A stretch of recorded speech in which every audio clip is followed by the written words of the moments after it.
everyone, my name is Phil and welcome to Phil Does 3D. I'm a multimedia and 3D artist and I stream live on Twitch on Mondays and Tuesdays at 5 p.m. Pacific time if you're in the United States. That's about midday if you're in Australia, or 1 or 2 a.m. if you're in the UK and Europe. I hope you're all doing well. Make It 3D says, does a seminar validate parking? 18 seconds late. Yes, I know, I'm sorry. I had to rush to the bathroom. You wouldn't begrudge me a bathroom break in the morning, would you? No, I don't validate parking, sorry. Remember guys, if you do miss the live streams, you can catch up at any time. Begrudged, you are begrudged, Make It 3D. You can catch up at any time by clicking the videos tab on my Twitch channel. I upload all of my previous streams to Twitch. So if you can't watch me live, you can watch them that way. You can also watch them on my YouTube channel, which is /PhilDoes3D, because I upload them to YouTube. Remember too, if you want to become a Phildo and join the Phil Does 3D Discord server, you can go to the About Me section on my Twitch channel and you'll get an invite link that way by clicking the blue graphic you will see there. And also, if you want to wishlist the game we're going to be working on today, assets for today, you can again go to the About Me section on my Twitch channel and click the graphic that says wishlist. That will take you to the Steam store page. Sniper Girl, join and become one of Phil's dildos. Ah man, she's never going to let me forget it. Never. She's got me clipped saying it. It's going to haunt me forever. Because I accidentally said, instead of Phildo, dildo. Okay. You can become a Phildo or a dildo on the Phil Does 3D Discord, whatever your choice is. So, we're working on the hallway section that joins the two Art Nouveau entry gates between the two landscapes. We've designed the hall, we have color corrected the textures. Now we have to take them into Substance Painter and start dirtying them up because they're too clean. Make It 3D says it should be pronounced Phildew. Phildew. Happy Girl says, are all of your Phildos here? She didn't say Phildos. Freudian slip Phil, yes. No, Smurf isn't here actually. He wasn't here yesterday either. I hope he's okay. I think he is. He posted, I think, an image in the Discord. Remind me today, guys, to show your images before I finish up for the day. Yeah, Smurf posted some lovely snow-covered scenes, I'm assuming from his neighbourhood, to compete with Sniper Girl's lovely snow-covered scenes from her neighbourhood, comparing it to my hellscape from Australia. So, yeah, Smurf is around. So there you go. Wax Kink was asking on the Discord that he wants to pick up some more work, and didn't you say Make It 3D you wanted to do some more work as well? Smurfberry suggested Fiverr. I don't like Fiverr as a website. I think it sort of caters to the lowest denominator. It cheapens everyone's work really. But there is another website called Dribbble, which you can, companies list freelance work that they want done. You can bid for that as well. So that's another option. If you are looking for freelance work, I don't like these websites particularly. Like I said, I think it's generally a race to the bottom as far as cost goes. And I understand that from a business point of view. If you're someone that wants to get some work done for cheap, fine. But it really brings down everyone's cost to create something. So yeah, it's not good for creators in the long run anyway. And Fiverr is probably one of the worst of them all.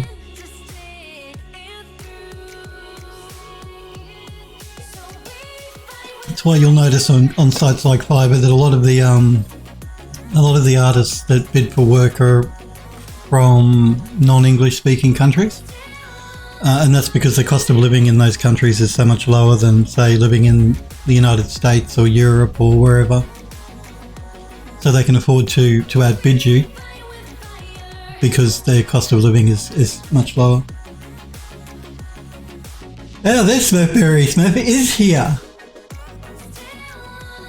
Sniper Girl says, Phil, I still think you took the picture from hell. I know it. That's what most of Australia looks like, guys. If you don't, like, That's what most of the interior of Australia looks like. Along the coastline, it's green and it's quite nice, but most of the country, which is most of the desert in the middle of the country, where all the cattle farms and things are, and all the mining companies, it looks like that. It's brown, it's hot, it's red, it's awful. Smurf says, I don't like it either, but I don't know where to do it. What are we talking about? You don't like it? What are we talking, Fiverr? Oh. Dirt, Smurf says dirt, cactus, rock, dirt, cactus, wallaby. That's right. Don't forget the koala. Don't leave the koalas out of the conversation. We've got koalas too. Another girl says, no, it doesn't. Fiverr isn't limited to just $5 an hour. No, it's not. That's not what I'm saying. No, Fiverr is not limited to $5 an hour. But all I'm saying is that generally, if you're from a Western country, you're going to find it very hard to outbid a lot of the people on Fiverr because they come from countries where their cost of living is much cheaper. So they can afford to do it for a cheaper price than, say, I could. That's all I'm saying. I just don't like the way that these websites like Fiverr and Dribble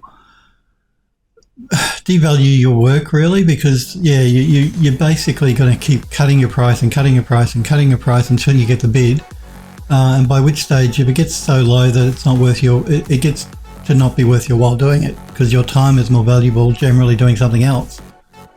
That's all I'm saying.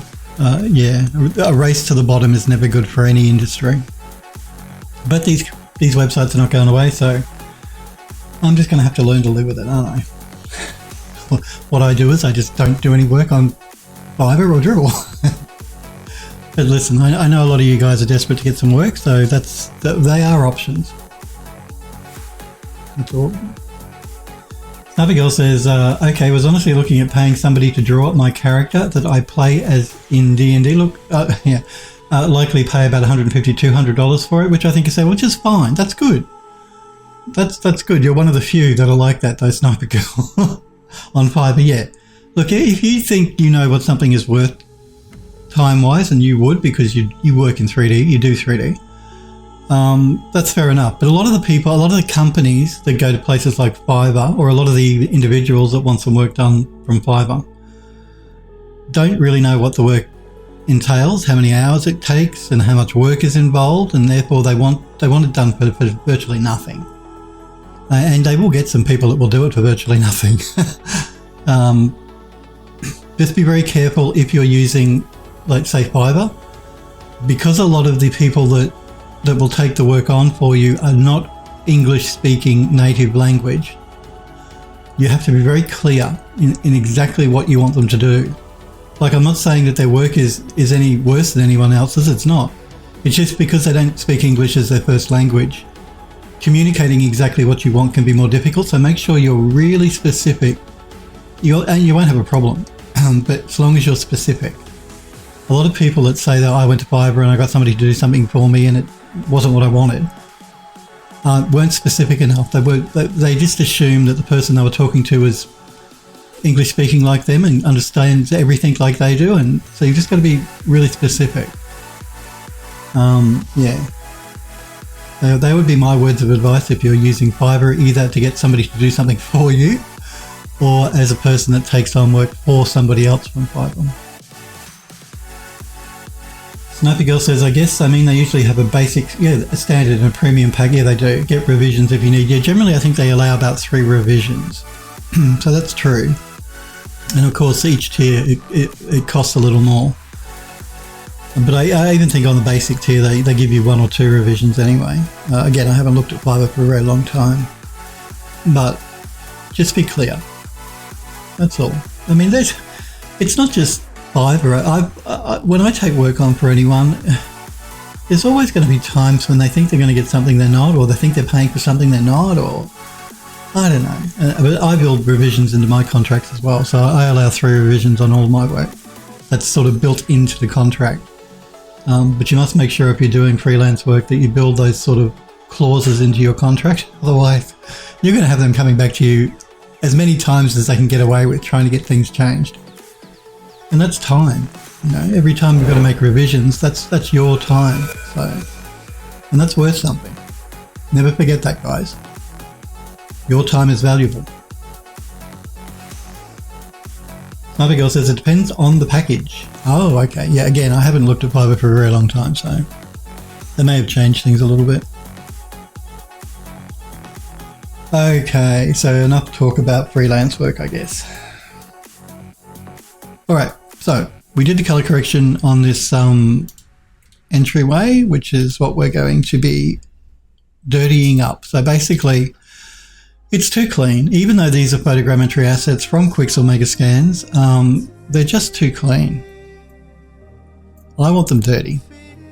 I want them more like we see here on the fountain, which I textured up in this is not a Quixel asset, by the way, either, that I textured in Substance Painter. So yeah, I want more dirt and stuff on it, on the walls. I still not really sure what we're going to do with the floor yet, but we'll work that out when we get to it. So anyway, the first things first, I guess, is we should start exporting assets so that we can bring it into Substance Painter. So let's do that. Just going to pull out so we can get an overview of what's going on. Corner deco, corner deco. Okay, so we're going to export one of the corner decos. Is that right? Hang on. I thought I named it something else. Yeah, garden hallway corner square deco. There we go. Let's export that. And I'm going to put it in its own folder. Because good organization makes your life much easier in the long run. Trust me. New entry hallway into the exports folder.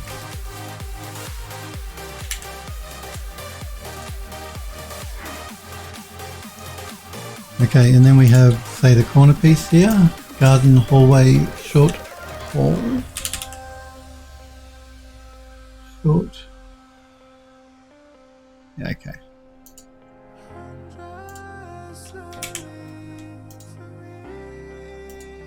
And while we're in this section, let's do the roof.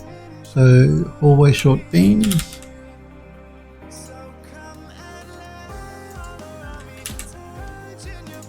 You see how quickly I'm working today, Snappy Girl? Aren't you proud of me? And then we'll do the floor.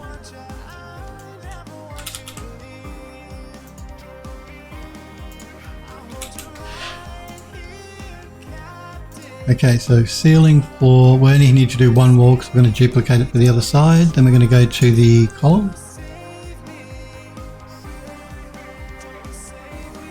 Euro says time is money. Be right back. Wind blows up, dude. What? But you are correct, Euro. Time is money. And your time is valuable, guys, so don't forget that.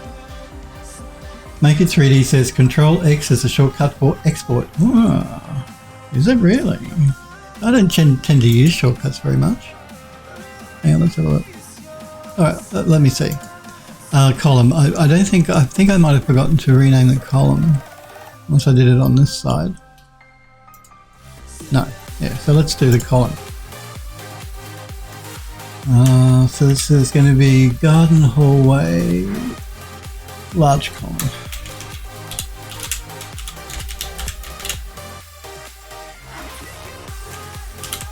Control X, and it does not work. Control X is not a shortcut that is working in my Macs. You can set all these stuff up. Maybe you set it up specifically. Make It 3D, but yeah. On my default install of Macs, that is not a shortcut that works for me. That's okay. And I don't want to just export because it'll export everything. I need to export selected as I go. So, but I'm sure you can set that up in the preferences in Macs. Okay, so then we've got the large wall section.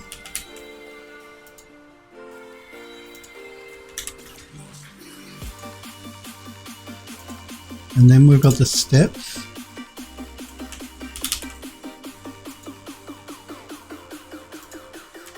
Trust me, I was pressing Control X, it was not working. And then we've got the garden beds.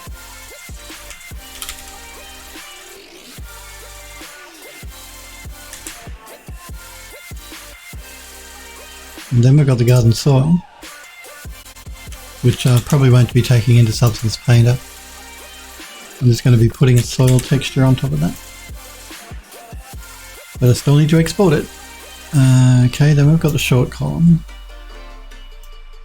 I'm going to call it Garden Hallway Short Column.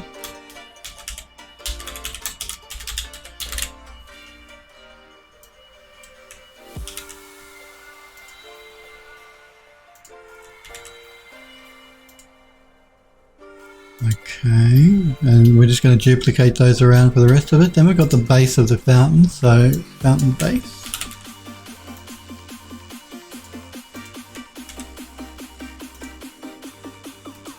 And then we've got the floor.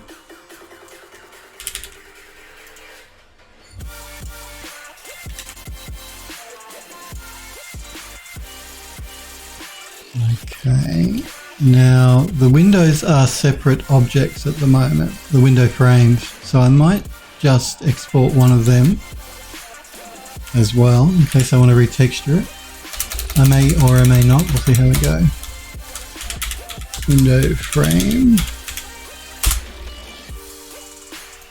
But if I do, then it's ready to go.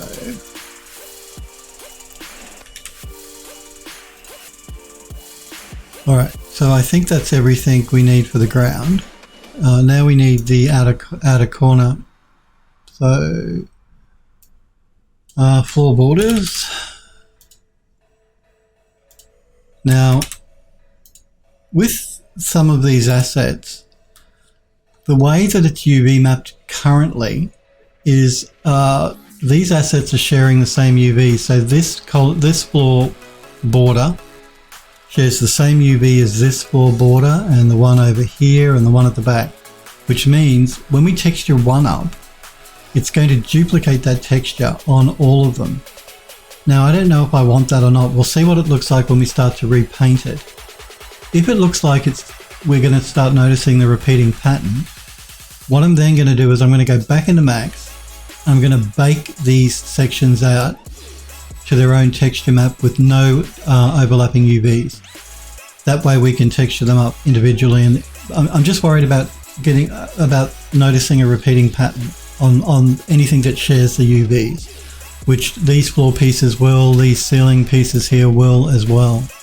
The same with the wall section here, like that arch shares UVs with that arch. So I'm concerned about that. We're going to have to look at that. But we'll wait till we get into Painter and start applying some materials, and we'll go from there.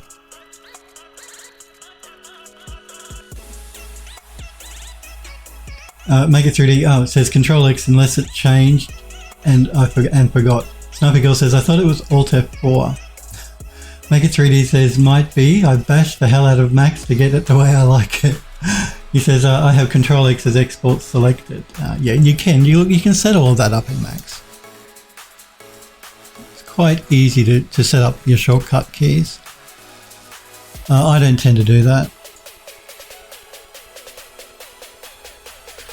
I mean, yeah, pressing a shortcut or me going here and going export selected, it takes me about, a second anyway, so. But I know a lot of you guys like your shortcuts. I've never been big on shortcuts. I don't know why. I mean, I bind my mouse buttons to different things. Like at the moment, like instead of holding the Alt key to do a rotation, I just hold a mouse button to do that.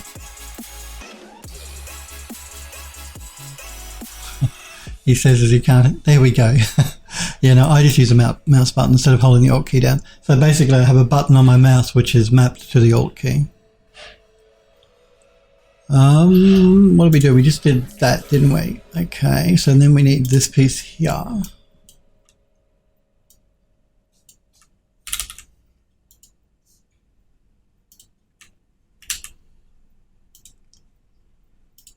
Let's keep going. And then we have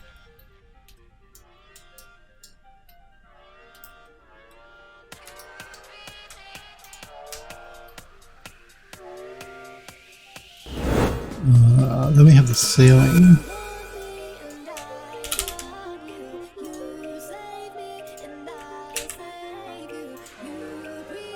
And then we have the dome.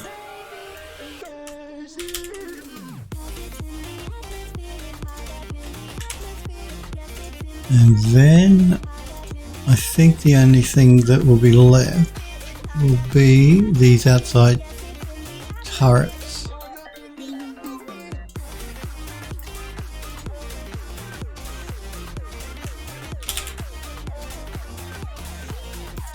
I know the turrets are the same thing. They share. It's sort of like split down the middle, and one side shares is there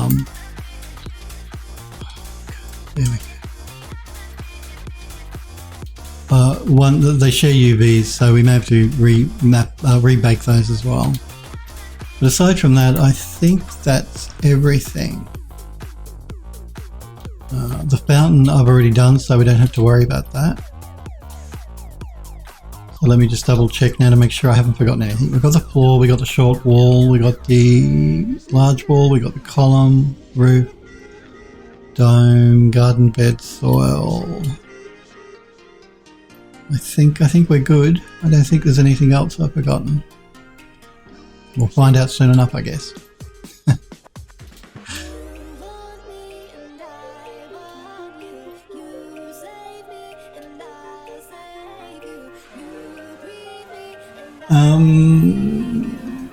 Smurf says, where's Hellforge? I need coffee. Yes, I do too. I know you weren't here yesterday, Smurf. Hellforge has just got a job working for Avalanche Studios in Sweden. So that's really cool.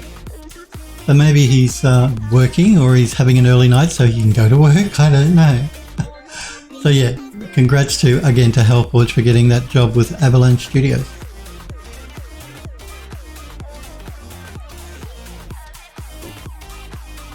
But he needs to remind me to have my coffee, I know, and to save. So yeah, we'll do a save and then I'll have some more coffee.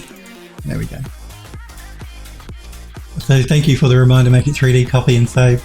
Make It 3D says it's easy to set up shortcut keys in Macs, but some shortcuts are duplicated and it can take forever to figure out which one works and doesn't always work. Isn't that annoying? OBS is a bit the same way. You can set up shortcuts in OBS, which is the streaming software I use. Yeah, and you can accidentally set up a shortcut key that's already been used on something else, and you can get into all sorts of trouble. Because I do set up shortcuts in OBS because I have a Razer, what do they call it? Goliath or something. It's basically, you know, a 10 key little keyboard that I use to actually switch between my scenes, and I set those up to hotkeys. So.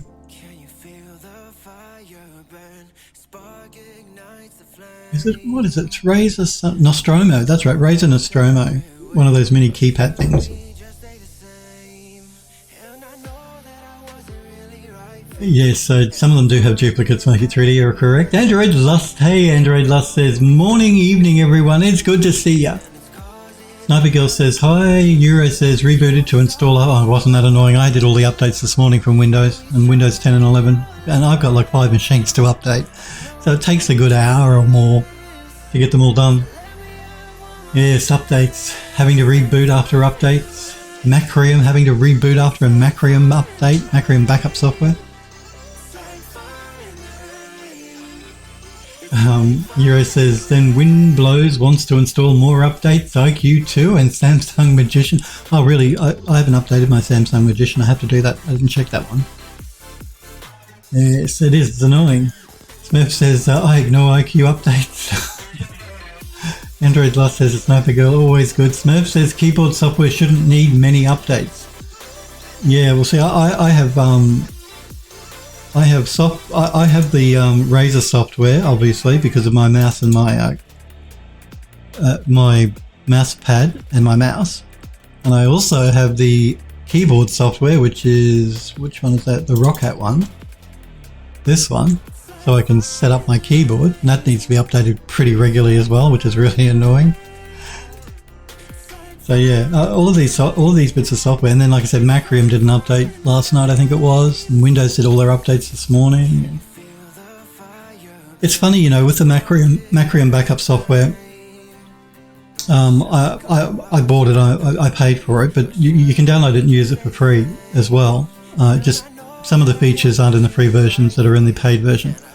So I have the paid version on my main computer here, and I have the free version installed on one or two other machines. And the free version ones, when they didn't require a reboot, but the main machine one, the paid software version, required me to reboot the computer after it updated. Yeah, so that was a bit annoying. I think it's something to do with it. It's got some feature, the paid version, that the free version doesn't have. Anyway, yeah, that requires a reboot. It does something to the hard drives. It does something that's different.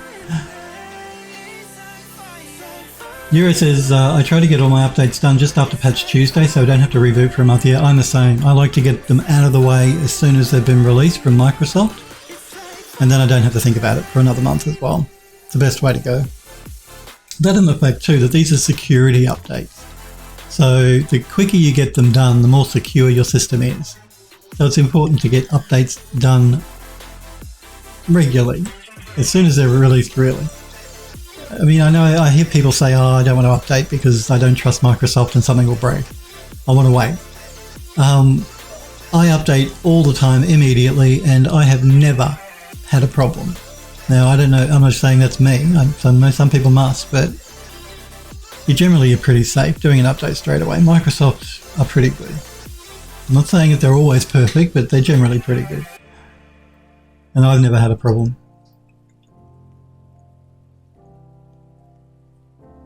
Android Lust says, I'm horrible with updates. Well, you shouldn't, but make the same thing on your phone, guys. Make sure you're regularly updating your phone and the applications on your phone. It's just as important as your PC. Sniper Girl's the same with those Android Lust. Horrible with updates. Mega3D says, I haven't updated Windows in months. Oh, you're really? My system works, it's locked down, and I'll update when I absolutely need to. I rarely have any real issues with my Windows 10. You really should be updating regularly. That would be my advice, but unless you've got a machine that's like, you know, it's completely isolated from the internet, doesn't go online ever, then I would update regularly if I was you. But you're an adult, you do what you want. You like to live life dangerously, obviously, make it 3D. Okay, let us jump into Substance Painter and create a new project. Oh.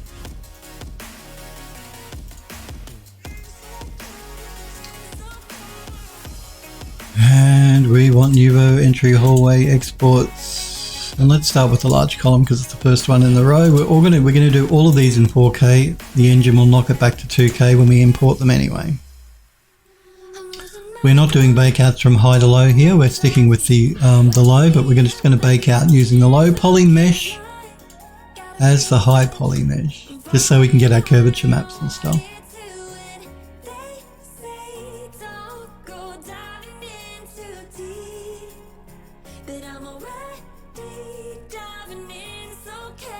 Okay, I'm just going to call this one, actually let's steal the name from Max so I don't have to retype it by hand, it's much easier.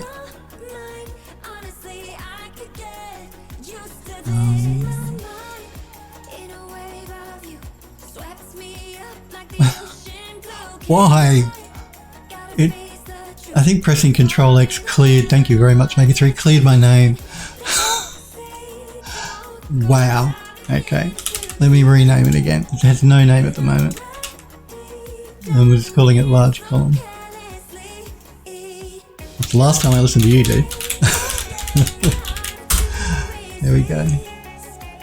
And I'm just going to rename the texture the same as that.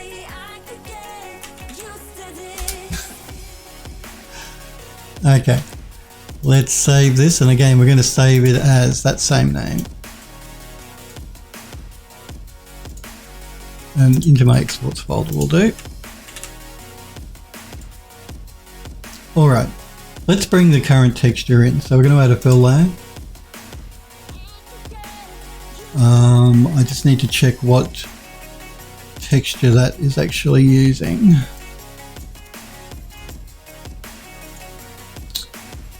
And it is using, it will be using this one. This is a Quixel. Their naming scheme is just terrible. I mean, look, they're calling this Albedo 4K and then just a bunch of gibberish letters after that. So it's a terrible naming scheme. They really got to get better organised quick. So come on, name things correctly. I think.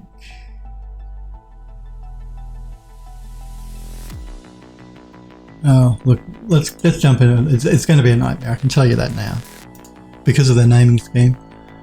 Let's import the texture map for this and try and find out which one it is. Again, let me just check with Max. If I view it, maybe I can pick it that way. Okay, arches, fine.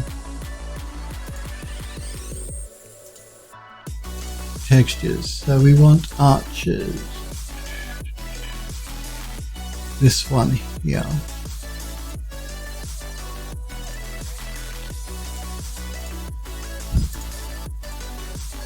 And let's pull that into the fill layer. Okay, now the good thing about this is, what we can do is we can work on one asset and then we can create a smart material, which we can reapply to all of the other assets and get the texturing done relatively quickly, he says. Make It 3D says, if a hacker wants to get into a system, they'll have, into my system I'm assuming, they'll have an easier time doing it on the average person's regularly updated system, far easier than mine. Besides, if they really want in, they'll find a way regardless of security, unless it is air-gapped. Yeah, that's what I mean. If you're not on the net at all, which is air-gapped, then you're pretty safe. I would still update regularly. I really would. I think you're rolling the dice if you don't. You really are.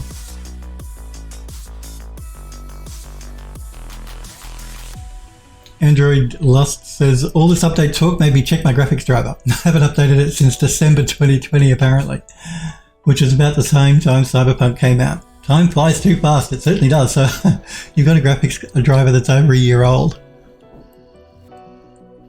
Hey, listen, I can't talk. You guys know I was running a really old NVIDIA graphics driver for a while, but only because the newer driver kept crashing my system when I was using Unreal.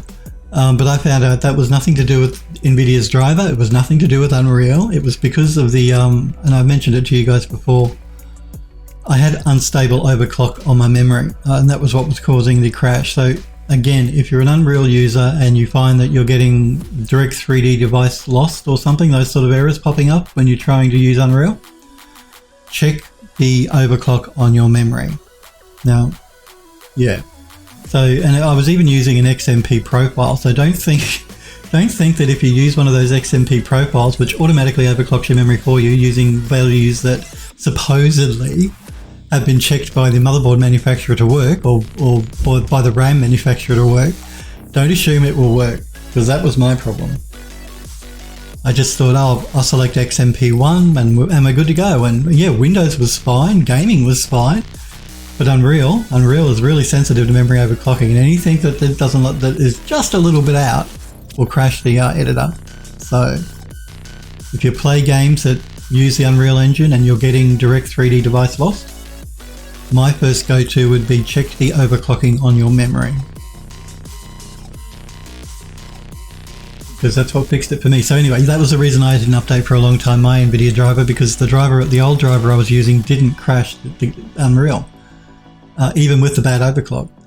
But when I updated to a newer NVIDIA driver, it used to crash Unreal because of the bad overclock. So there's obviously NVIDIA and Epic have tightened up timings or something in the engine. I don't know. I guess that makes sense. So it's much more sensitive now to make sure your memory is stable. You must have stable memory. So yeah, it wasn't their fault, it was my fault. Well, it wasn't really my fault. It was Asus's fault actually, because I bought memory that's on the QVL list for my motherboard. And XMP profile number 1 is a profile that Asus actually create automatically using their AI overclocking thing, which obviously is not the best. And it doesn't surprise me, because I've had problems with Asus software before. That's why I will not reinstall Armoury Crate, because it hosed my system and I don't want to go anywhere near that software again. And so basically it must be the same sort of software that's built into the motherboard. It's not quite right. Which, like I said, it's Asus. It does not surprise me. I love their hardware, but their software is really bad. So what I ended up doing was you get, at least with my RAM, you get two XMP profiles. XMP1, which is the one that Asus sort of creates for you, and then XMP2, which is the one that's defaulted that comes with the RAM from the manufacturer, which in my case is G.Skill. That one works fine. That's what I'm using now. So my memory is still overclocked, but it's overclocked to the XMP profile from G.Skill, from the memory manufacturer, not the one that Asus is using or creating. I don't know. So yeah, be wary of that. There are differences, and it is important if you use Unreal. Sniper Girl says, yeah, Quixel is freaking bad at naming. Oh, it's terrible.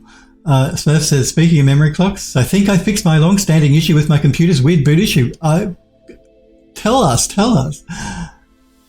That's good if you have. So Andrew Loss says, what was the issue? He was having a problem with booting up, I think. Smurf says, I underclocked it to 3200, which is the default for this motherboard or whatever. Although I also installed a much newer BIOS, which could have done something. Yeah, well, they do update the BIOS regularly for motherboards, and it does. At least I know with Asus's notes on the updates for new BIOSes, they say improves system stability, improves memory, and all that sort of stuff. So they do tweak that all the time with new BIOSes. So it could be a BIOS update that fixed it. Underclocking could have fixed it too, though, for sure. But I'm glad you fixed it, though. Smurf says to Android Luster, as near as I can figure, it wasn't shutting down properly. It looked shut down, but something didn't send a signal to something, or something got cached or something. So the next time I would boot, it would pick up from a weird place. That's how I discovered my problem. It's funny you say that. You know, with Windows, when you shut down, you have what they call hybrid shutdown, where it basically, you guys don't shut down your machines, I guess, but I do. I know a lot of you just put it to sleep, and I don't do that. But basically, yeah, it saves like what's in memory to the disk and then reloads it. And I noticed when I was shutting my computer down, even though I have hybrid turned on, so it's fast startup basically, I have that turned on.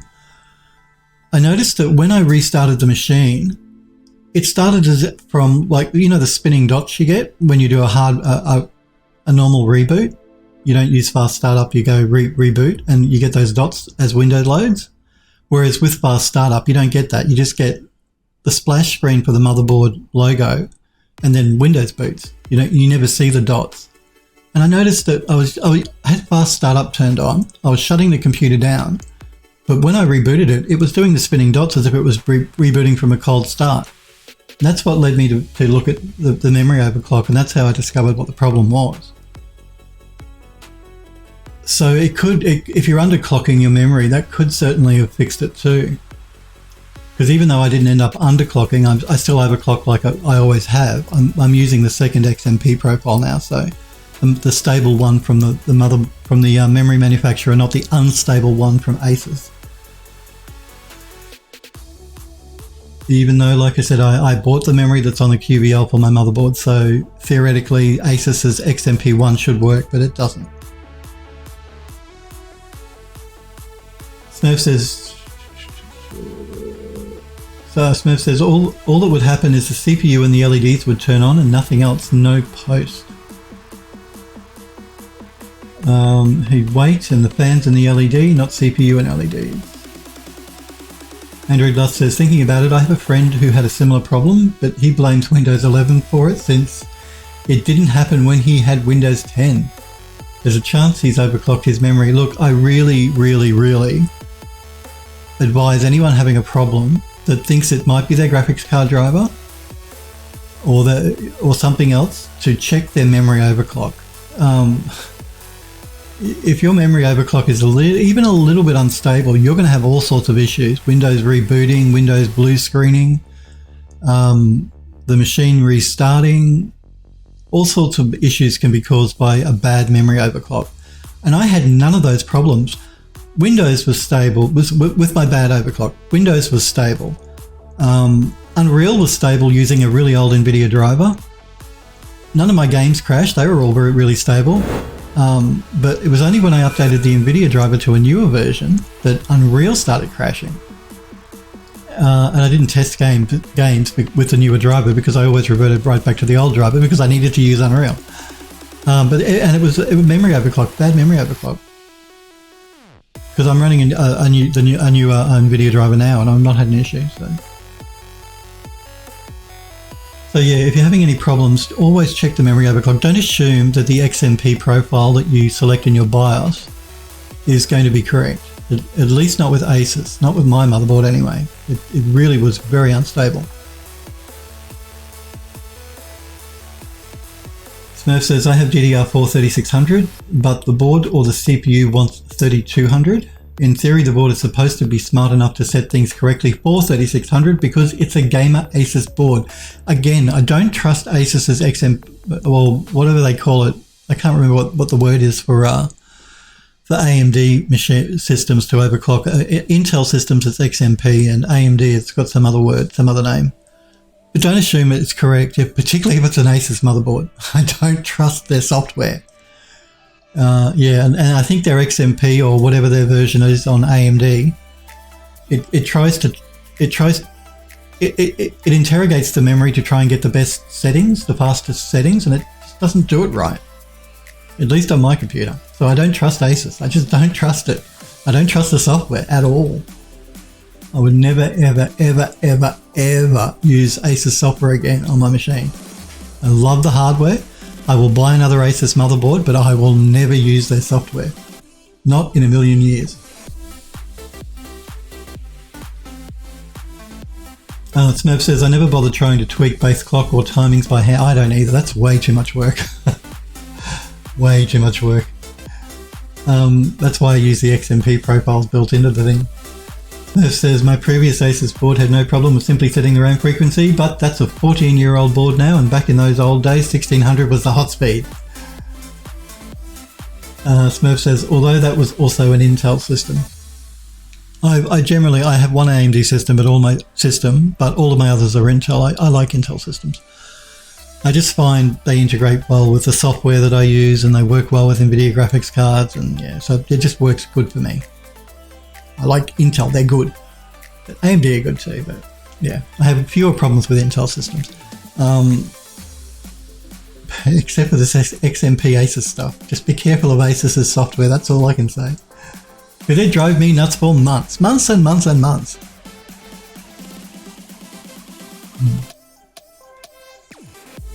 But you're not losing a huge amount going from 3600 megahertz to 3200 anyway, Smurf. You're not going to, I don't really think it's going to be that noticeable for you.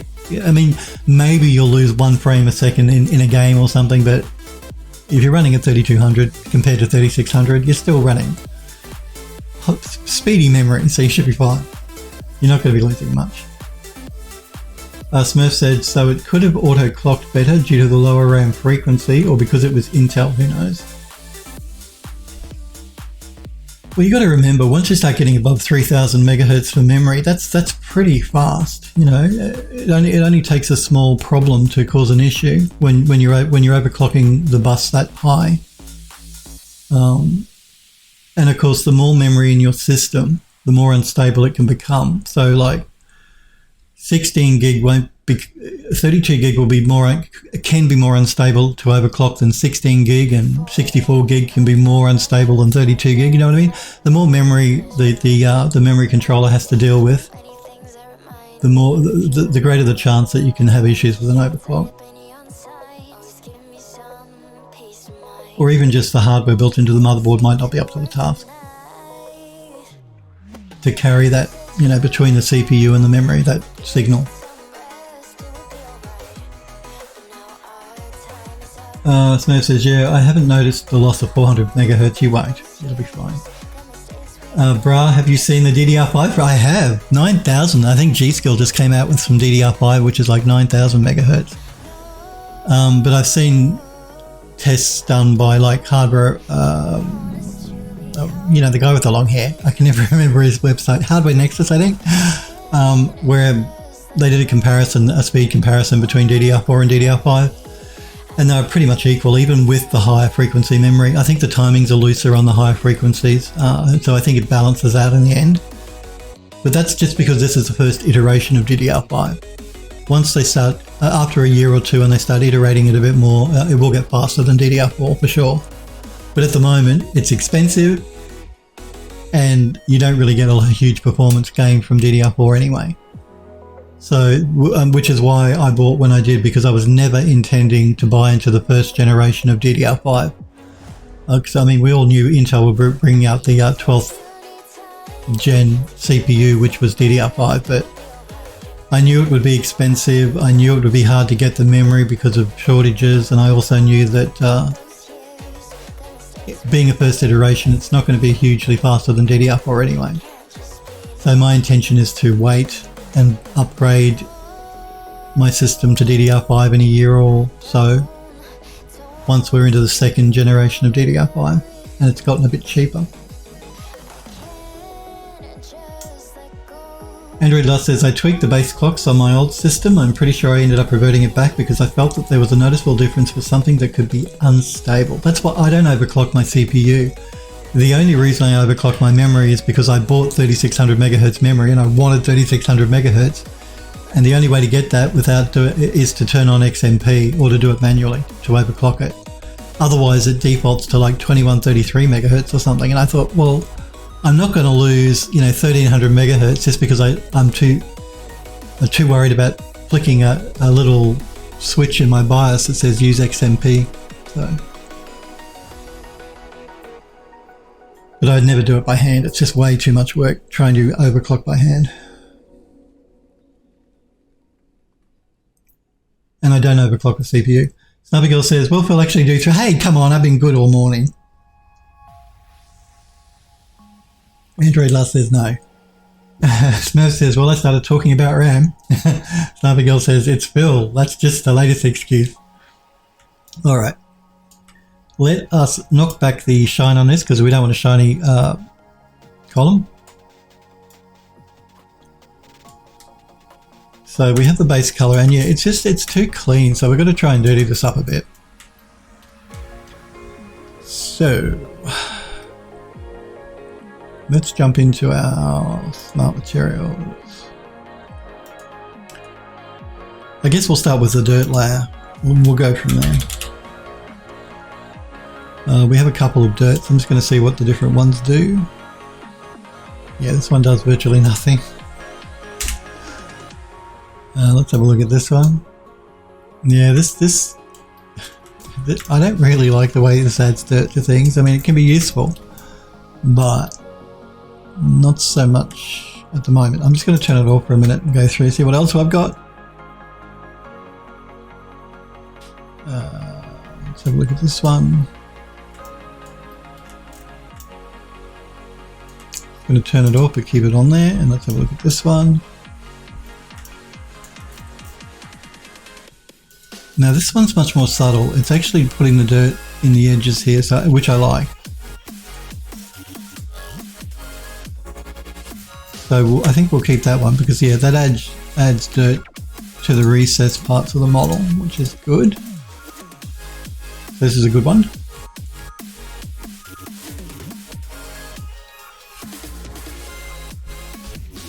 What else do I have here? I have a dirt overlay. What's that one? That's just a general. That's very similar to this one actually. Although not quite as heavy. So let's get rid of that one. This is the really heavy one.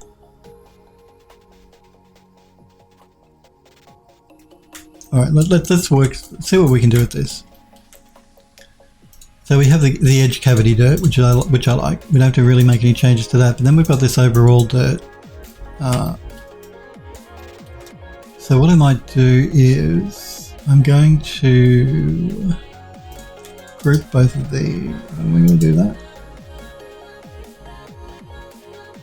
I'm going to move it down and I'm going to group both of these. And we'll call it base texture. Base texture dirt. Because it's a base texture and a dirt material.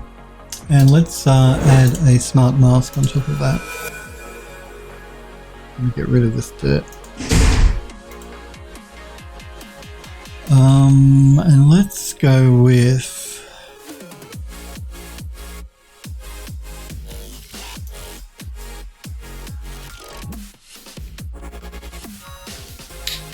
let's have a look at moss from top. I'm just curious.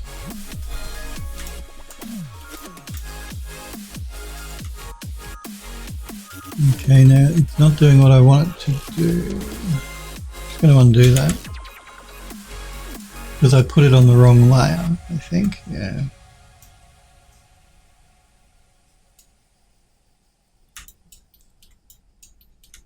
Instead of from top, let's invert it so it's from the bottom. So we're adding a more of a dirt layer, general dirt layer to the base of the column as opposed to the top of the column.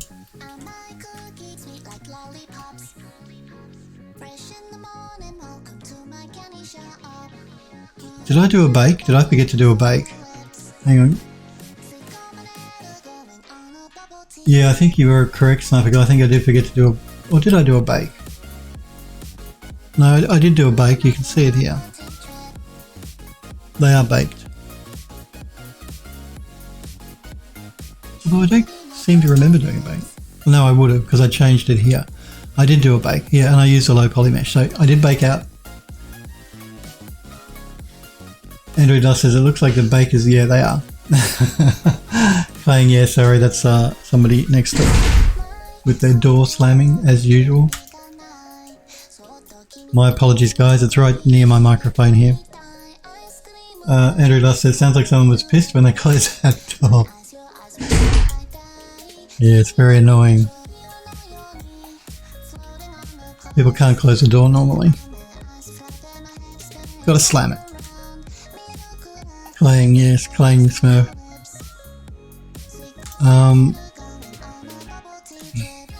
So what I'm going to do as well is I'm going to duplicate. Actually, I'm not going to duplicate. Yeah, I am going to duplicate actually. Am I going to duplicate?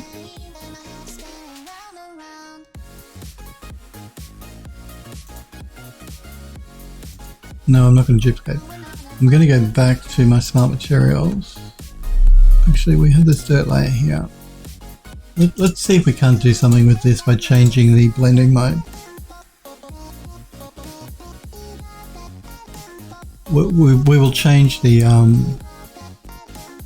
distribution as well, but I'm just more concerned with the blending mode at the moment. These are the sort of assets I generally take into Mari to texture up, which I still may end up doing anyway. Because I'd like a bit more of a hand-painted look to them, as opposed to this procedural look you get using Substance Painter. Let's pull the height right back, and also let's pull the normal right back.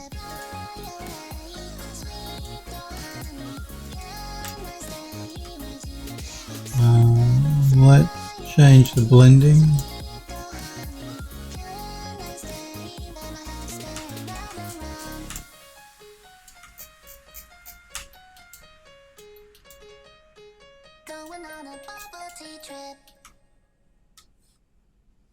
Mega 3D says, good Lord Phil, what kind of music is this? What is it? I can't hear it, you see.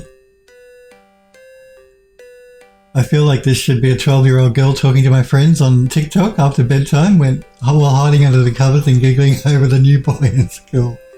I told you guys, I play royalty-free music so I don't get in trouble with copyright. And I like this bubblegum pop stuff, so this is all EDM music, electronic. So, yeah, it's not everyone's taste, but the reason I play it is because of copyright. I own the rights to play this stuff, and I can't play normal music, and I can't hear it anyway. So Smurf says, I've never played Animal Crossing, but I bet this is what it sounds like. What's the music? You're talking about the song that's playing now? This Kamar Bale, Far From Earth. I did sort of like go through them and listen to them before I put them on my music track list for my Twitch streams, but I don't quite remember what this one is. And I can't hear it because it's playing on my streaming machine, and yeah.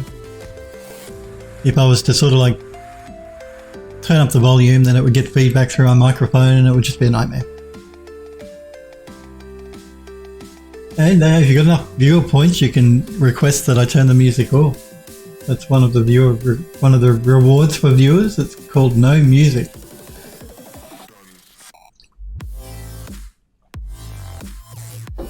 Smurf says it was Campbell bubble tea. Oh, okay. Or a tea. Make it 3D says. Far from Earth isn't any better, he says. You're fired. Sniper Killer says nope. Saving up points for something else. Make it 3D says wait. I can turn off the music. You can use your viewer points to request that I turn the music off. I can't remember how long it's for though. But yeah, one of the requests as one of the viewer rewards for your points is no music. I think I turn it off for 15 minutes or something. I can't remember. But yes, you can use your viewer points to request that there is no music. So there you go. Let's jump back into the masks. And I'm just going to turn this right up again so I can see it more easily when I'm applying my masks here. Smurf says 10,000 to shut it off for 30 minutes. There you go. Thank you, Smurfberry. So 10,000 viewer points it costs and there will be no music for 30 minutes. And remember, you earn viewer points by watching the stream. So the more you watch, the more viewer points you get. And it's the viewer points you use to spend to claim your rewards. Mega 3D says to Sniper Girl, FK the game, kill the music. Smurf says this is a relic of Phil's Candy Raver days. That's right. Mega 3D says if you don't hear it, why play it? Yes, that's right. I play it for you guys. It's for your benefit, not for mine. I couldn't listen to music and talk to you guys because I'd end up yelling at the microphone and you guys would go deaf. Because if I've got headphones on or something, which is the only way I could do it without getting feedback through the microphone, then I tend to start getting louder and louder and louder as I talk. No one wants that.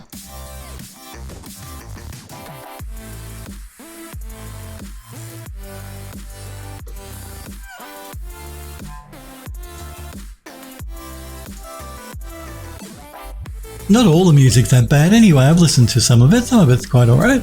I like that bubblegum sort of pop music anyway. Anyway, we're after... yeah, let's look at dust soft edges. And I'm looking for a mask here. No, that's not what I want. What else we got? Let's look at dust soft.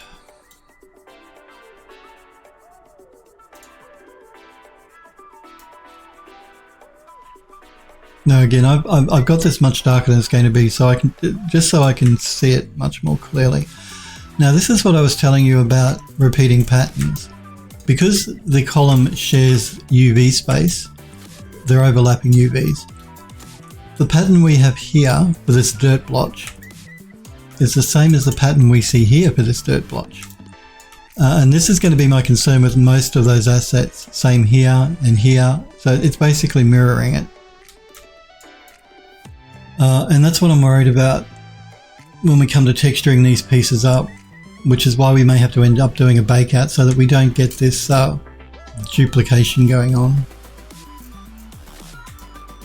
Because it can be really noticeable through, you know, as when the player is playing the game, they can really notice things like that. So yeah, this is one of those instances where it might be better that we bake out this texture map for the column as opposed to reusing it, as opposed to having overlapping UVs. So I think that's what we're going to do. So let's jump back in. I knew this might be an issue, so I'm just going to isolate the column.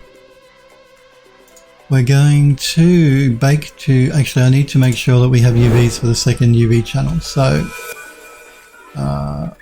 we should be able, we can do it a few ways. We can throw an unwrap down we can change it to map channel 2 and do a move. We can open the UVs. And we should be able to get Max to do a repack. With a bit of luck, we should not have overlapping UVs now. No. So now we can do a bake to texture.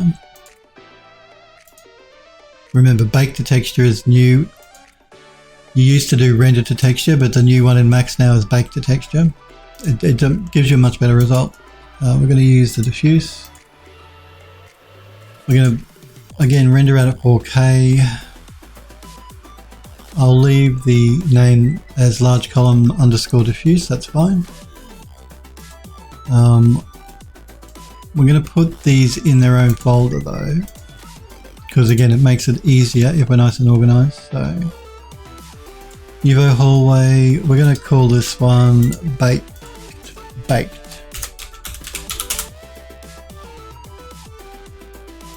So let's put it in there and let's bake that out.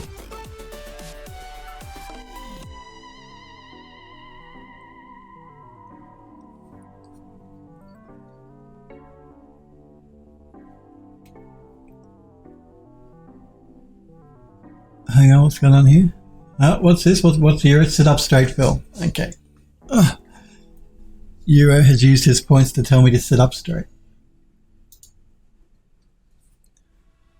Let's close that and close that.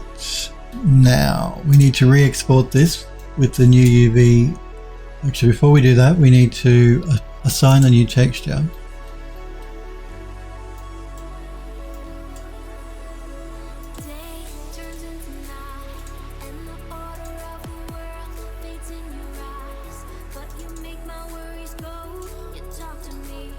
To the column.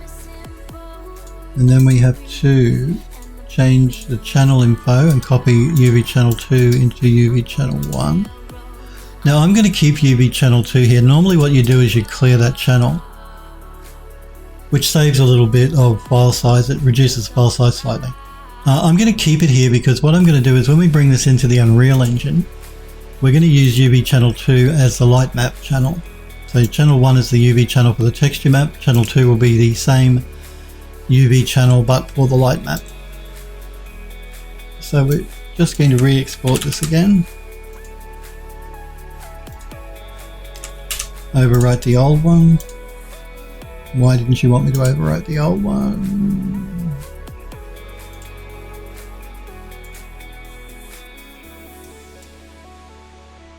All exports. Hallway large column. Hallway large column. I'm wondering why it didn't give me a warning that we were overwriting a file. Garden hallway large column. Garden hallway large column. It is there. It should be warning me that I'm going to be overwriting, but it's not.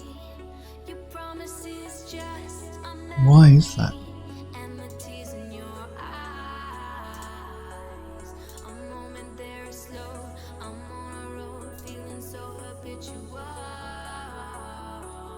That's really strange. Let's select it and see if it gives me the warning. Yeah, now it gives me the warning. Let me have a look. Let's edit the project and reload the new model. Just want to make sure it didn't save it out twice so I don't get confused. Oh yeah, look, it did. Garden hallway large column. Garden hallway large column. Can you see a difference between that file and that name? They both look identical to me. So why did it? It must be different somehow. In what way are they different? Garden. Hallway. Oh, it looks like this one has a double space. That's what it is. And this one doesn't. Let's just delete this one. Actually, yeah, one had a double space. I don't know what's going on there. let's use the one that does not have the double space, because the double space is not correct. So garden hallway, that's fine. And let's delete this one, which has a double space, which is not correct. And let's edit the project configuration. Hang on. Let's get into the right program. And let's load up the new one, garden hallway, large column. We're going to have to rebake out our maps again.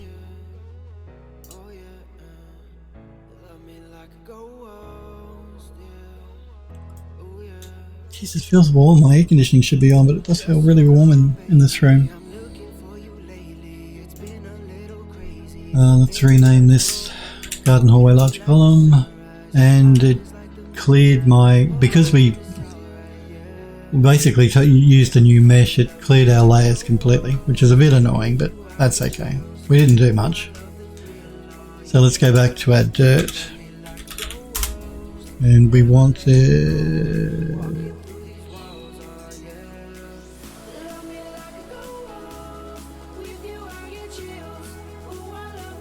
This one? Yeah, that's the edge dirt.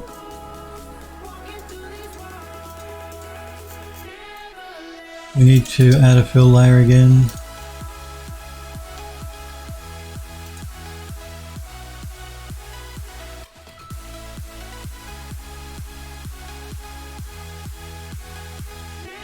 Sniper Echo, sorry buddy, I've been so caught up in what I'm doing, I didn't see you there.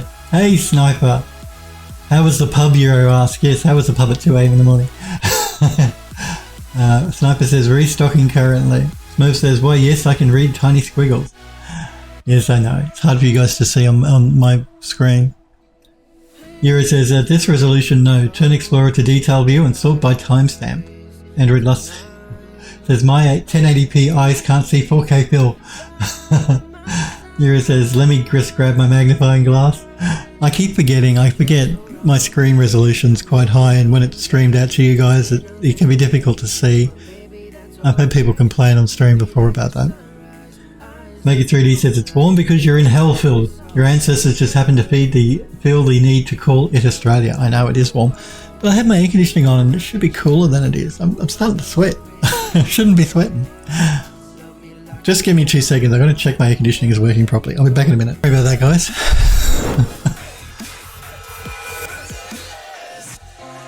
What are you guys saying?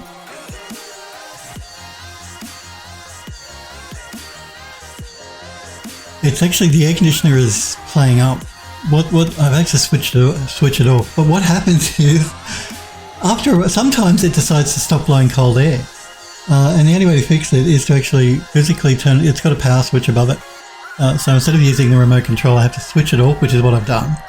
And I'll leave it off for like 30 seconds and then switch the power switch back on and then turn it back on. And that's the only way to get it to reset. It seems to lose its mind. I don't know. I knew it was getting warm. It's because it was blowing air, but it wasn't blowing air-conditioned air.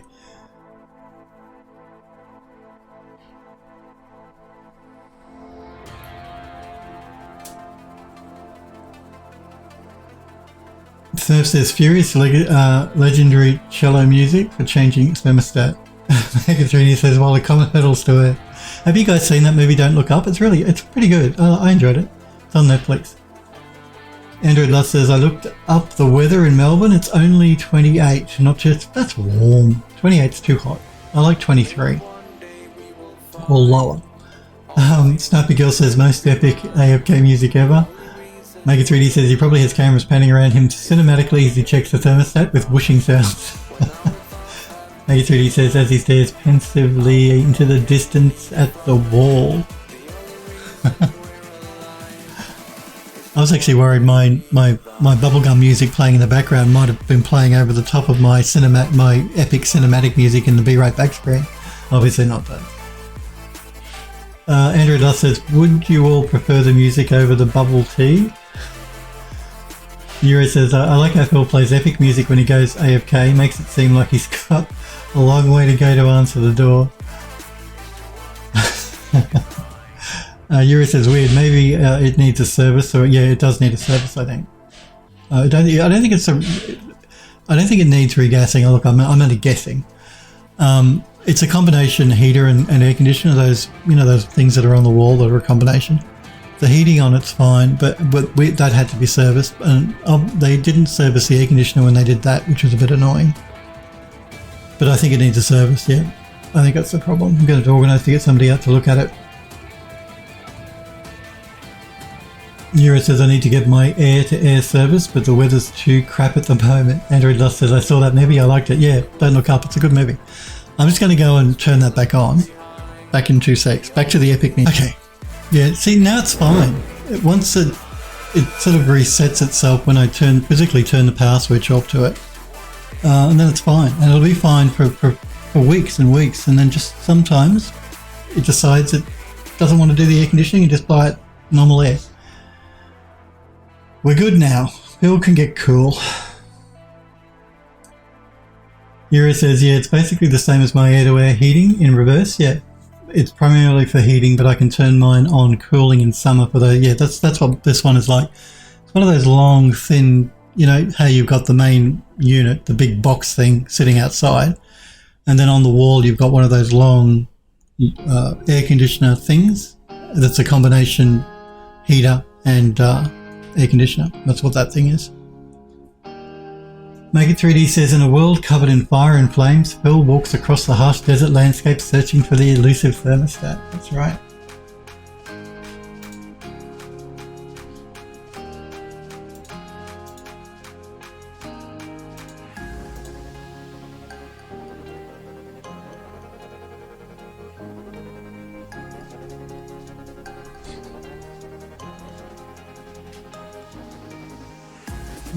Just be a second. Just checking my email. Sorry guys, work have sent me something that they marked urgent. Anyway. Okay. Euro says, yep, and I have a few of them dotted around the house. One big heat exchanger outside, yeah. Yeah, it's one of the main part of the unit sits outside. The big box bit. Okay, so let's get back to what we were doing. That's right. Textures. Now we need to add the new texture we just baked out.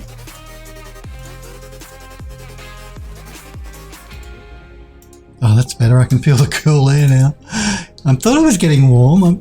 You know, my body's very sensitive to heat and temperature changes. I knew something wasn't right. I knew it. Face color. There we go. And again, let's turn down the roughness. So yeah, we have this one which is the just general cavity dirt, and then we want that other dirt one again, which was this one. Is this the one? Yeah.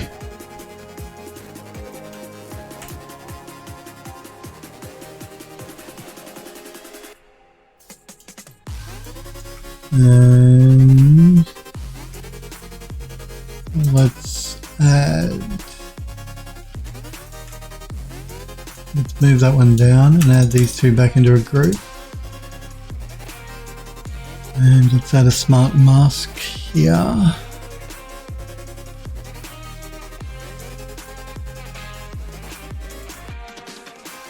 Let's try dirt soft edges.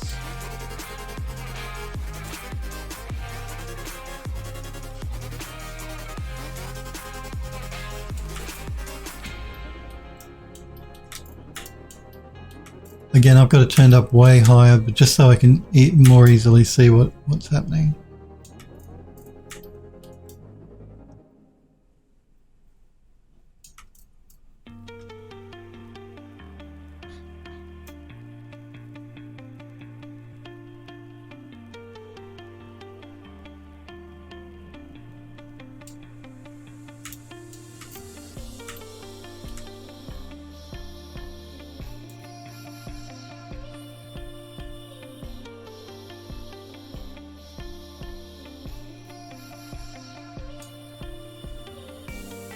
Mira says, the dirt weighting is working better now those UVs aren't stacked. Yeah, it is.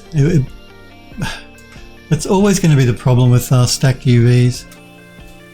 Like, they can save on texture size, but you generally always end up noticing that something is repeating a pattern. So while it can be good that, you know, you can stack the UVs, we can reduce your texture size so you don't need as large a texture. I don't like the fact that you can notice the pattern repeating. It's the same thing that you see on a landscape. You know, when people use a tileable texture in a landscape and you get that repeating pattern? There are ways to sort of like obscure that on a landscape, but it never looks good.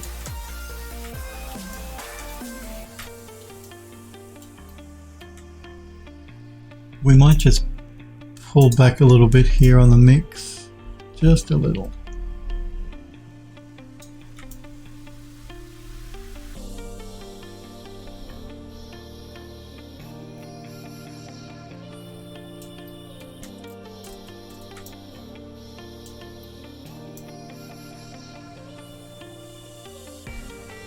We can always go in here and paint by hand as well, so we might do that. So let's add a paint layer. Let's change our brush.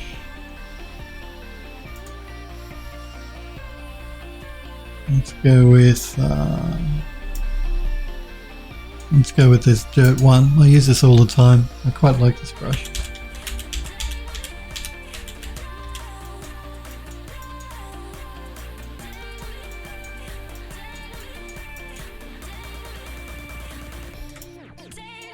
I'm just going to start painting some of this in, maybe in the corners. I might just pull back a little on the height, I think.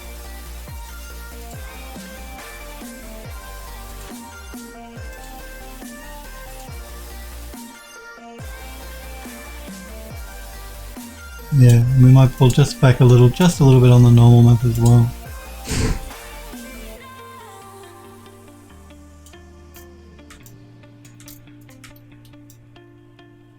Okay, let us. A slap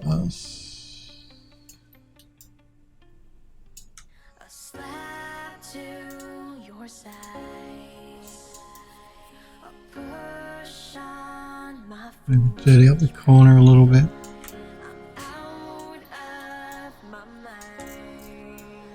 Maybe through here. And down through here. We won't go too nuts. Maybe get through the corner here.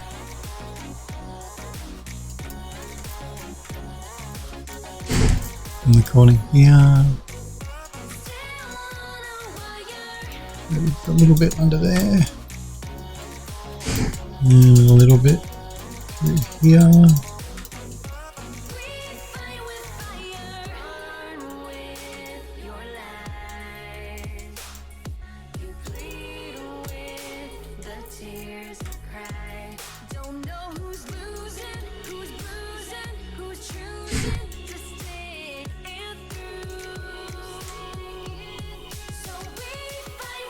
Hang on.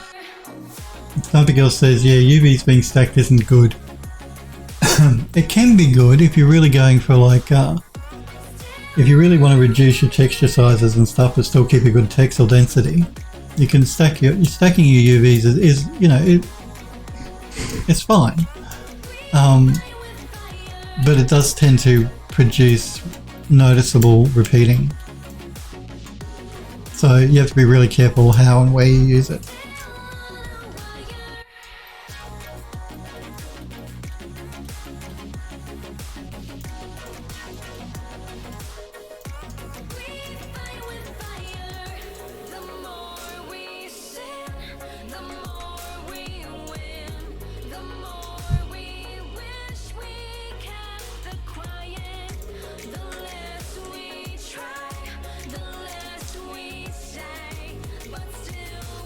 Not for this, yeah. No, for this, we're going to have the same problem with the wall section. So I'm going to like nip that in the bud before we even get there by by baking out those wall sections before we start working on them here inside of Substance Painter, because I know we are going to have the same issue. I just know it.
I'm going to go jump back to the layer above, which is the cavity dirt. I'm just going to see if we can make any alterations to that.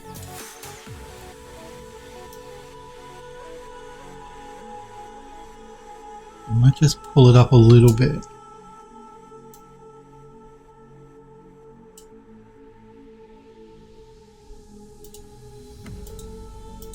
Use triplanar.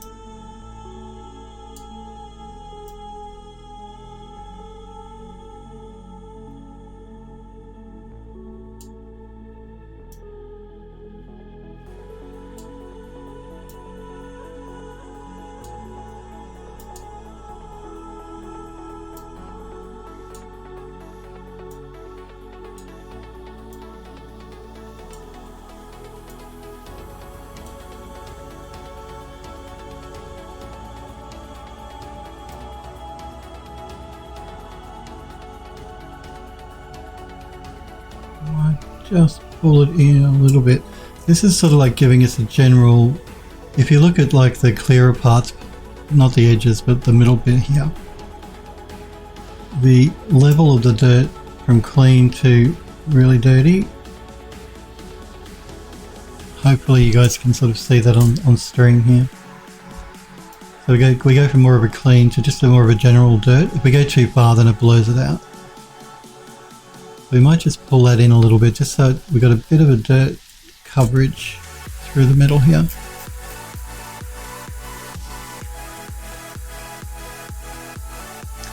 And I think what I might do is, this is where the column, top of the column meets the edge borders.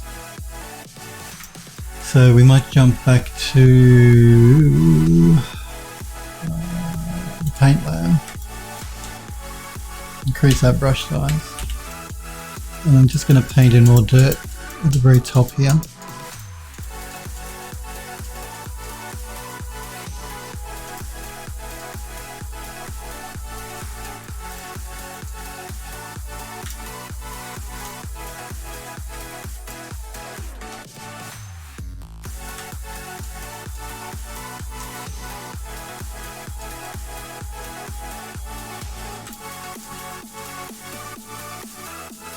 And I might just paint a little bit more around the base.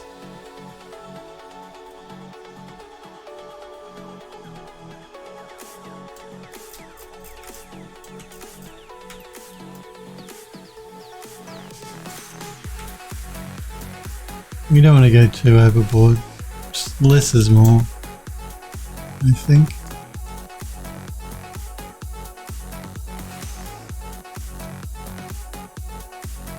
I'm still wondering whether I should do an overpainted Mari, like as well.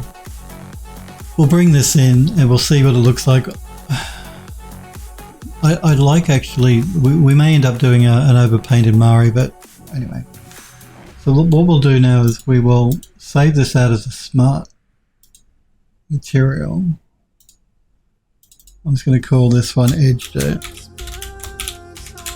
And we're going to call this one general dirt. Now we're going for time. Okay. Let's do a save.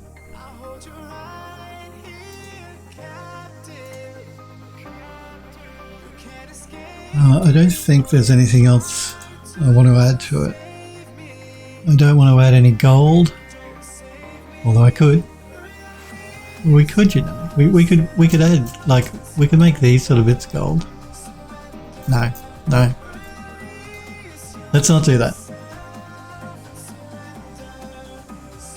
Euro says it depends on what you're using them on. There's pros and cons to both. Android Doss says I generally hate them, but yeah, pros and cons. Euro says this is a tablet material. What are we talking about?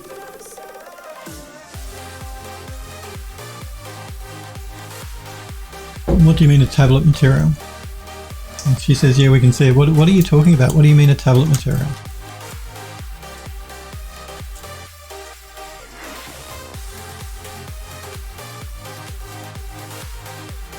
Explain.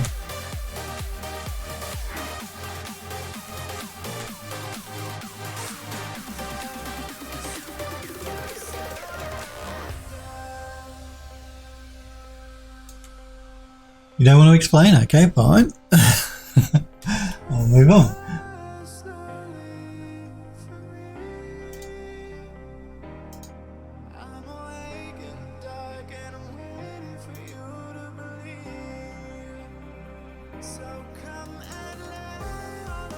Sorry guys, again I'm just checking my email.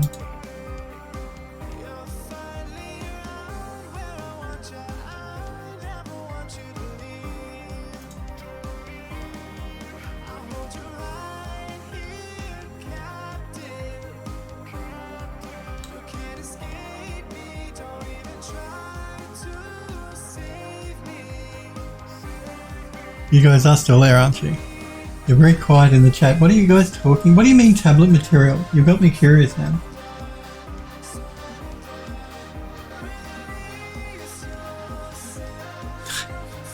I'm being ignored. Nice. That's nice, guys. What do you mean by tablet material?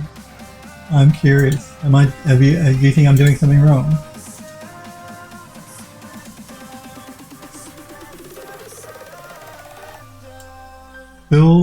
Does Phil know he's... You almost had me. I am not muted, but you did have me. That's a good troll right there. Sniper. Wow. Oh, that was trolled. Because I believed him. I can see I'm not muted.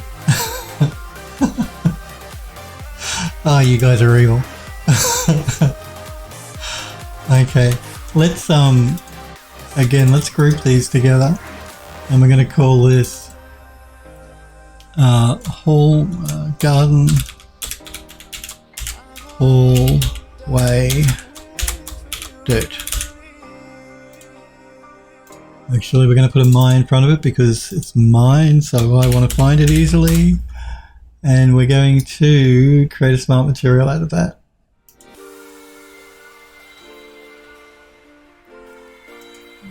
Let us save and export textures, and we're going to put them in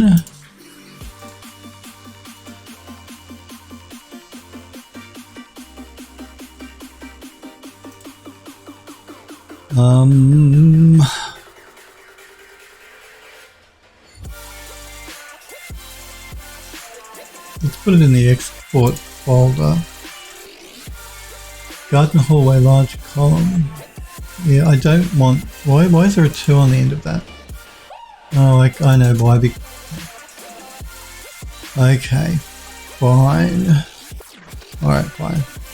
We updated the project and it kept the old material name there. You probably can't see it underneath of my graphic there, but... Alright. And of course you didn't remember the path, did you? Sniper Echo says, random question, what antivirus are you guys using these days? I use Microsoft's built-in one. I find that's the best and I don't have to get anything else. Malwarebytes is pretty good as well, but I used to use that, I don't anymore. Make It 3D says, haven't used one in many years. No, neither do I. Sniper Girl says, 10,000 more? Bet you can't wait for that pony game. Oh, I can't wait. Yeah, I use Microsoft Defender, the one built in with Windows 10. It's really good now. I've never had a problem. Just with the built-in one with Windows, but Malwarebytes is very good as well. I have used that before. We're just going to jump into Mac so we can check out what this texture looks like on the column. Export this one. Okay, it is subtle, very subtle. Just wondering if it's too subtle.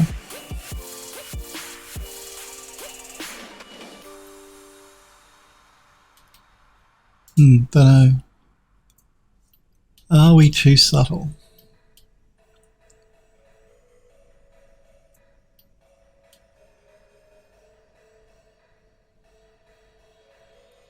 Maybe. Let's jump back in. Painter. Let's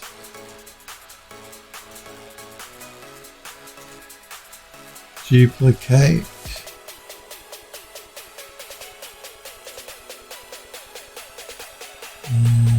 Let's jump back into base color there. There we go. Let's duplicate the fill layer. Let's add a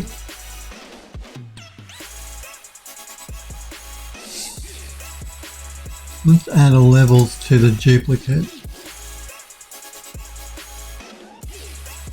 And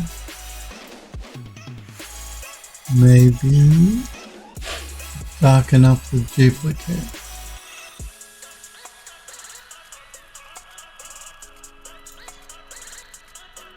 A little bit.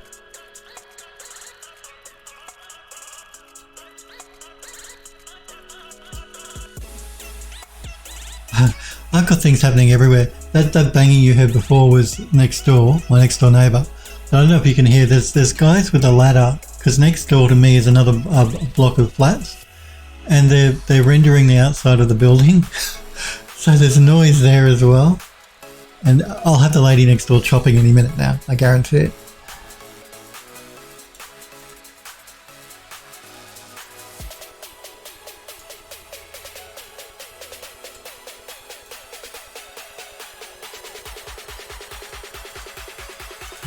Okay, so now let's also use a smart mask, and let's just go with the surface horn, which is one I use all the time. I'm just thinking we need to introduce a little bit more color variation in the in the actual column itself. I just think it was looking a little flat, so let's play with the mask here. Maybe bring in a little bit more color.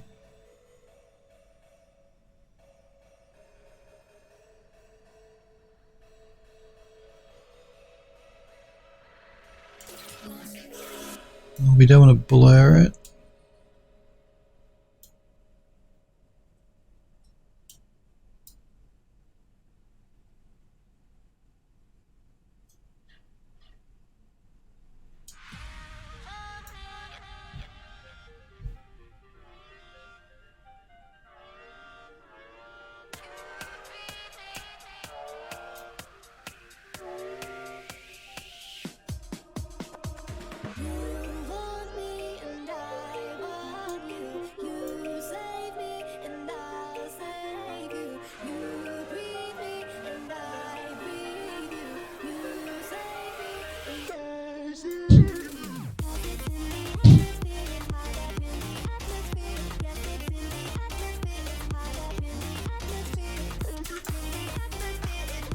Maybe something like that.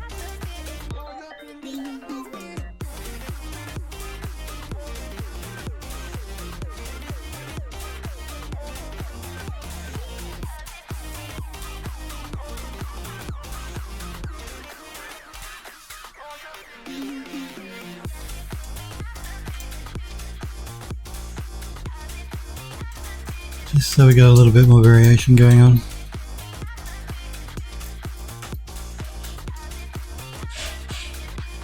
That's the ladder. I don't know if you guys can hear it. That's the guys next door doing the rendering on the outside of the building. Not my flats, the ones next door.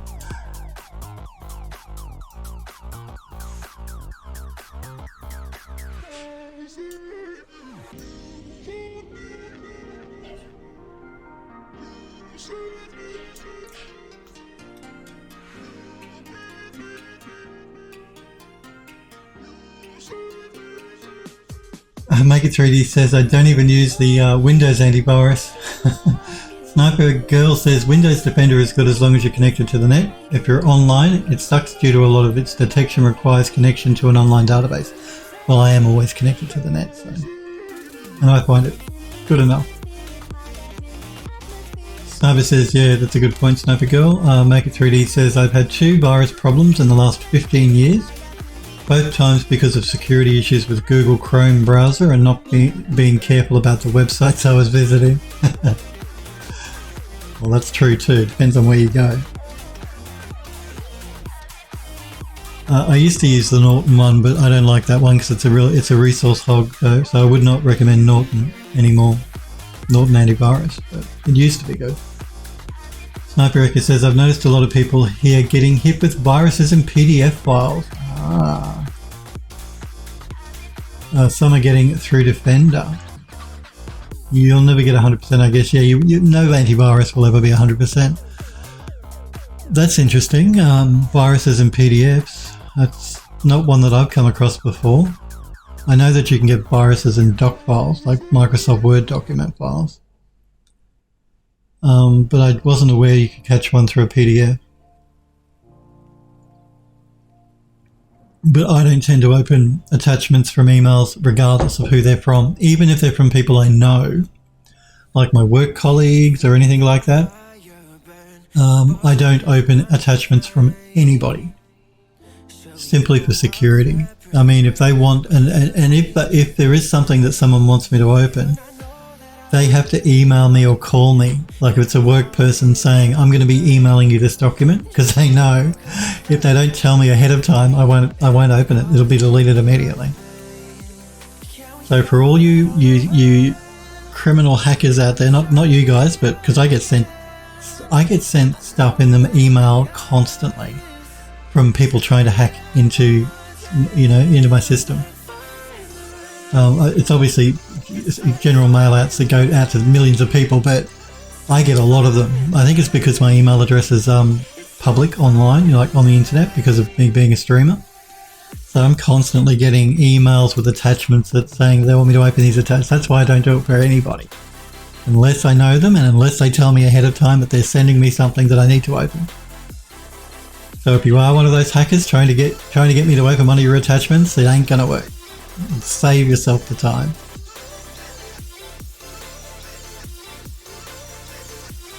Android Lost says, last time I had a big virus problem was when I connected a friend's hard drive to my computer. This was probably 10 years ago. Ooh, it's always risky, other people's hard drives, yeah. Just networks, it can be risky going on some networks as well, like open networks. You know how you can go to McDonald's and use their Wi-Fi and all that sort of jazz? You can get infected that way too, so be careful if you're using the free Wi-Fi stuff. Sniper says, yeah, Norton needs to run on a dedicated PC, so it's resource intensive. Yeah, Norton. Nero says that's because PDFs can contain embedded scripts. While they're handy for throwing documents around, I scan all the PDFs I download before I open them. I scan everything I download before I open it, regardless of where I've downloaded it from. But I use Defender though, and I find it's been pretty good. Sniper Echo says to you, yep, same as well. All but average antiviruses is missing some in files I've tested. Smurf says, I think the last time I had a virus was in like 2009 when I was still on Windows XP. Well, there you go. So as long as you're careful and you don't download files from dodgy websites or visit dodgy websites, majority of people are going to be fine with Windows Defender, the built-in Windows Defender. Malware Bytes though is very good as well. Let's re-export these textures again.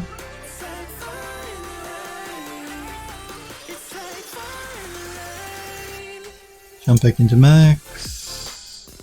And I think that's a bit better. I just wanted a bit more color variation in the wall. I still thought it was looking a little bit too clean.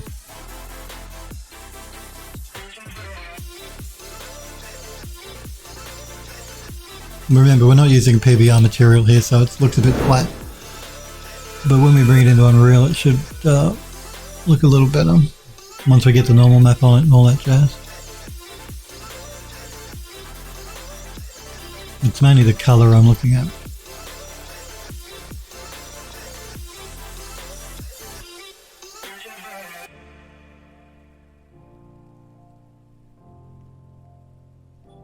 Sniper Echo says to Smurf, I guess I'm out of the wild, wild west over here. Having said that, I've not had a virus for over 15 years myself.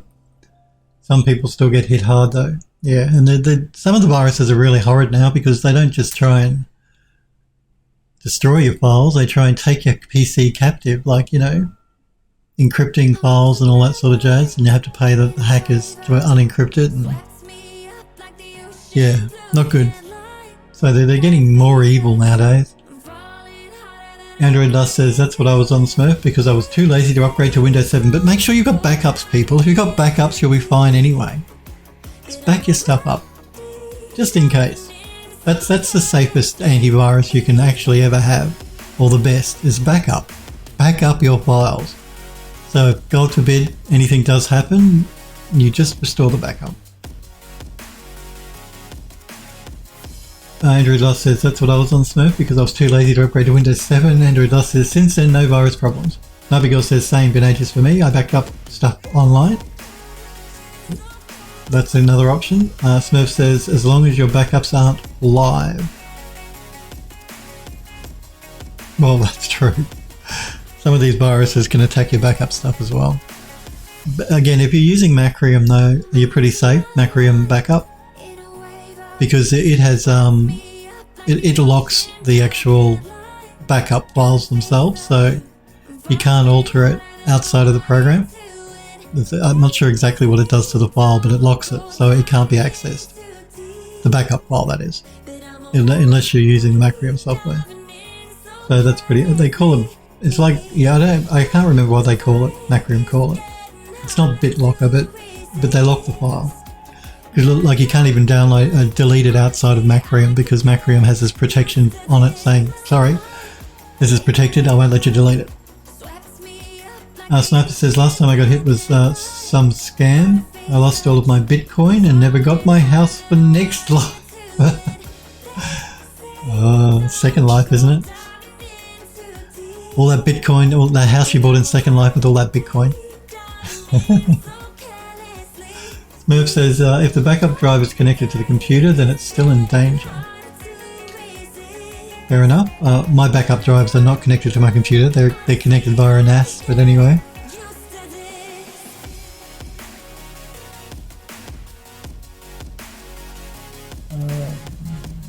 Android Love says, I used to work at a store that did virus removal jobs. It was wild how many people would come in with what we called the FBI virus, which was just ransomware. Oh, that's the one where they put the image on the screen. Sniper Echo says, it was Second Life. Yes, Second Life. We all know. You bought your house in Second Life with all your Bitcoin. Okay, let's jump back into Painter and let's save over the Smart Material with the altered version here, which has the two colors. Now, I'm going to try and find my Garden Hallway Dirt, because if I save it again, it doesn't delete the old one or overwrite the old one. It just puts it next to it, which is, I don't understand why they do that. But anyway, so let me just do a search for my. I'm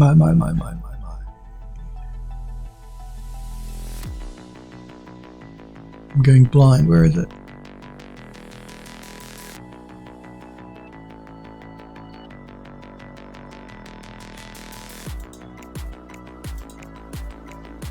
Oh, there we go. There's rows above it. Duh, Philip. Okay, my garden. I'm thinking, I'm sure I saved out more Smart Materials than that.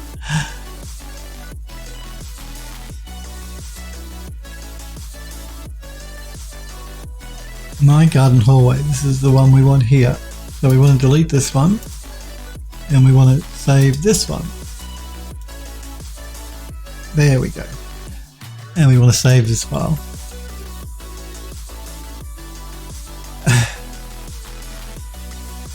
Andrew Dust says yes, it was Second Life. Smurf says that counts as connected to the computer if the drive is powered on and accessible from the affected machine and ransomware or a drive wiper can hit it. I'll risk it, Smurf. I've not had an issue so far. And I also keep copies of the backup files on drives that are not connected to the computer. Like once a month, I'll take a complete copy of my my drives to another hard drive, which is not permanently connected to the computer. But I only do that once a month, and every other time it's just I basically the computer backs up daily. I get Macrium to do daily backups to my NAS. Incremental backups or differential, I can never remember what they call it. And then once a month I take that complete backup set to another drive that's never connected to the computer. That's, yeah. I've never had an issue. The only problem I've had is my hard drives dying because of bad hard drives by Seagate. I mean, that's been my biggest issue in the last 10 years. But because I am very careful, I never open attachments in email. And I tend not to download dodgy things either. Sniper Echo says, wherever that Philip guy is, I hope he's enjoying all that coin. Nappy Girl says, is SL still a thing, Second Life? I don't think it is it? Smurf says Second Life is still a thing somehow. Really? Second Life is still going? Oh, wow. Why? Sniper says, yeah, it's still a thing. Make It 3D says, too many bored humans with no life. Sniper Echo says, I've still only got my 200 acres of land in there, no house yet. Another girl says, wow, how much did that cost? Alrighty. I want to look at the work you guys posted in the gallery on the Discord, so let's do that. I want to start with, we'll continue this next week. Now that we have a smart material created, we can texture up the rest of the pieces here quite quickly because we're just going to reassign the same smart material. So that's why it was just so important that we get the first one correct, because then we can reuse. So yeah, instead of being nice and clean, we're going to have dirty. I may end up doing an overpaint in Mari at some stage, but we'll see how we go. But let's have a look at the stuff you guys have posted in the Discord server. Wax Kink has posted this creepy looking robot thing with claws. Robot with creepy claws. I wouldn't want that chasing me down. But modelling and texturing wise, very nice. Lovely work, Wax Kink. We have another one here which is a side view. He has posted a video as well, so you guys can check that out on the Discord. But I love the I love the really retro-looking design of the robot too, actually, and the materials. The materials is very nicely done, and the detailing and the modelling as well.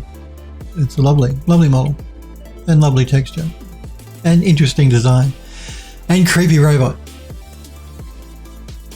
It's pretty good. It is pretty good. I like it. We're going to look at Sniper Girl now. You didn't tell me you didn't want me to show this on stream, did you, Sniper Girl? We're doing that. No, you didn't mention anything, so... okay, so she's working on a shed, I believe, a destroyed sort of rundown shed, I think.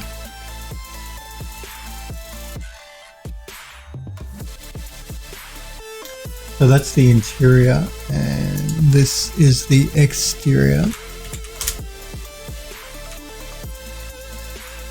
It's looking really nice. Again, nice detailing work going on here. I like all of the broken wood and stuff, and I do like the corrugated iron also on the outside of the building here. It looks really cool. Coming together very nicely. Yes. I'm particularly looking at the wood because I've been working on a covered bridge for the game, which has wooden pieces that it, yeah, that caught my eye. It can show it good. It's going to be deformed using lattice modifier, made to look like it's leaning. Cool. But it's coming together very nicely. And Make It 3D has been working on a new stadium. So it's a work in progress. So Sniper Girls and oh, that's looking really cool. And Make It 3D's work here works in progress, I believe. Oh yeah, no, that's looking really cool. I'm just going to zoom in here to get a bit more detail so I can see a bit more of the detail going on here. Very nice.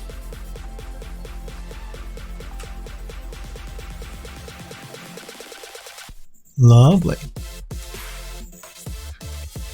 Okay, so, updated. Oh, this is an updated one. Yeah, it's looking really cool. Lots of nice detailing. You like your stadiums, don't you? Make It 3D, which is fine. So yes, you guys have created some lovely work. And that's going to look cool once you put the modifier on it to sort of slant it. And I love the detail going on here as well. Well, I can see some stairs happening here.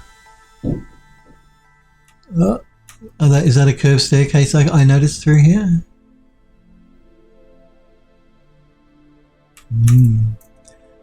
Very nice work, guys. Yes, nice details. The Sniper Girl, Sniper Echo says to Sniper Girl, all the snipers. Sniper Girl says the stadium does look good. It does. It looks very good. It's going to look great. Smurf says, are you not entertained? Make It 3D says, I get paid to make them. Oh, okay, well that makes more sense. I'm thinking you really like stadiums. He's done so many stadiums. Which is fine. You guys model what you like. That's the whole point. If you like doing stadiums, you do stadiums. But he's getting paid to make them, so that makes much more sense. Spiral staircase. I thought I recognised the spiral staircase going on back there. Very nice. I think we might leave. Thank you for letting me show that work too, by the way, guys and girls. We might leave it there for today, though. We will pick this up on Monday next week. We will apply the that smart material to the rest of the walls. We can even apply it to the beam. We can apply it to everything. It's basically just a dirt material we're applying, but we are probably going to have to bake out some of those different bits and pieces so we don't get that repeating pattern happening.